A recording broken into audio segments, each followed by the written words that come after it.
Yeah. So why did you come to see the Avebury Stone Circle?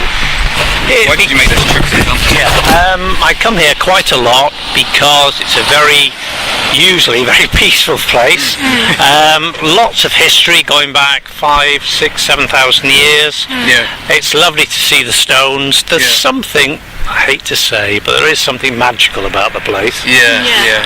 But we also agree. Exercise, I do love, because I walk miles around here. So for the exercise, for the beautiful countryside, and the fact that you're walking paths here that have been walked for thousands of years. It's amazing, isn't it, that these stones have been standing here for so long. We are lucky that there are so many still here, because as you know, they were used for other purposes over the years. They were destroyed, to build cottages. So we are very fortunate. And it's such a huge circle. In its day, this must have been just, as people found the cathedrals in the 11th century, they would just be mind-blowing. And if you compare here to Stonehenge, this is just 10 times the mark that was left here. It's pretty amazing, because you can walk in, you can touch the stones. Yes. But with Stonehenge, it's all cordoned off, so you have to walk around it. So that's pretty amazing. That's what itself. It's more protected, Stonehenge, because of its size. Here's so spread out and has been damaged over the years. But it is. We are lucky that we are allowed to walk around here. I heard stories that people knock off have done in the past, chipped off bits of stone to take home, or to use that stone to make the houses or rebuild some of their walls.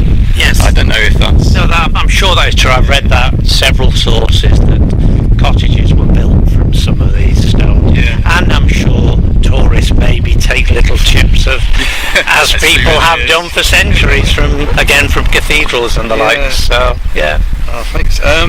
So what is it that interests you about this monument? The age, I suppose. I just love the idea that this was here before everything, really, before anything that you know of today.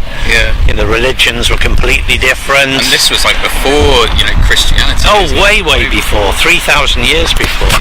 So a long time ago, and who knows, it's nice to sort of think how people did live in those days. Certainly not as stressed as we are today. Overused word, but... and you kind of lifestyle, a different way of life. Completely. And it would have been, you'd get up and you'd look for food and you would eat and you'd wait for another day, wouldn't you? And not knowing if there was going to be another day, maybe. Waiting for the sun to come up, who knows? And what kind of thoughts and ideas does this place evoke for you? I suppose our beginnings, where we came from, and what is the purpose to any of it? Are we even important? Or are we ants? So do you find it makes you think about your kind of say purpose in life, or our place in the universe, so to speak? Yes, in some ways it does. It certainly makes you wonder why we're here, and how much more simpler life was 5,000, 6,000 years ago compared to today. People would have had pretty much nothing, just what it took to survive. And today we've got everything, haven't we? We've got all sorts. Do we really need most of it?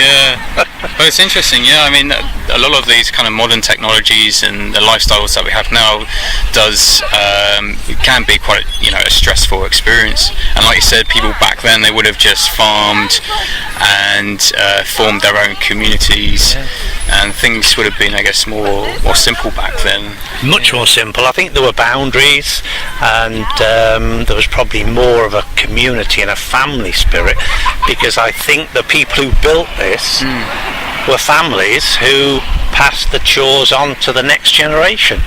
It wasn't built in 30 years. I'm sure it took a few hundred years to build. So families just passed this on to grandchildren to carry on their knowledge. I think they might pass their knowledge on. That's right. I read that with Stonehenge, with Stonehenge it built up over time through kind of like a wooden structure to begin with, and then to stones, and then they gradually moved in different size stones to create the structure. How do you? Yeah. I mean, how do these standing stones make you feel? They are attractive to look at, but I don't I mean, think. do you get any when you come here? Do you get any kind of feelings or like an emotional kind of response, or is it just more for the kind of curiosity? You just kind of the Probably more curiosity now, because I've lived in this area for almost 30 years. Right. I used to run around here in the mornings when I was younger. So now it's just a curiosity, but there is a peaceful feel to the place. Yeah. And it's an open space, I guess. Isn't Yeah. it? You got like the farmlands dotted around. Yeah. Can I ask where you come from? Originally, I come from up north. Up north, wow, Yeah, okay. so it's towards St Helens. And then so But you moved. from Wiltshire for years. I lived in Pembrokeshire, which is where allegedly some stones came from. Stone Island. Yeah, so I lived in Wales for a few years, and all over the place, but here for 30 years off and on. Yeah. Wow. So do you come here often then to see the stones? 2 or 3 times a week, I suppose. Wow. Yeah, very fortunate Must at be- the yeah, time. Yeah. I try not to come too much at the weekends because it's too busy. Yeah. But in this weather, I can come here every day if I have the freedom to do it. Yeah. And it's ideal. It's beautiful. Daylight. It's a beautiful place. Yeah. Okay. Well, thank